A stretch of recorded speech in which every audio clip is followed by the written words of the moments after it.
Hello everyone, welcome back to my mini blog. ওয়েদারটা দেখো কি রোম্যান্টিক। আর এই রোম্যান্টিক ওয়েদারে আমি কী করছি জানো, এই যে আমার গাছগুলোর সাথে সময় কাটাচ্ছি।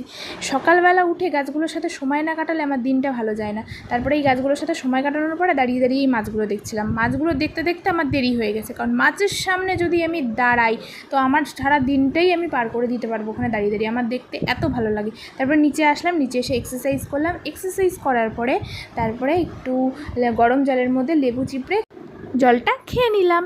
তারপরে কোথায় গেলাম জানো, তারপরে গেছিলাম শপিং মলে একটু শপিং করতে, কারণ পরের দিন ছিল আমাদের অ্যানিভার্সারি। তো বড়মশাইকে বললাম একটু টুকিটাকি জিনিস শপিং করিয়ে দাও। তো বড়মশাই বললো চলো একটু করি টুকিটাকি শপিং। তো যাই হোক, টুকিটাকি শপিংটা আমরা করেই নিলাম। আর গিফট হিসেবে অ্যানিভার্সারিতে বড়মশাই আমাকে একটা ফোন গিফট করেছে। তো যাই হোক, মিনি ব্লগটা ভালো লাগলে লাইক কমেন্ট সাবস্ক্রাইব করতে ভুলো না। দেখা হবে নেক্সট মিনি ব্লগে। বাই।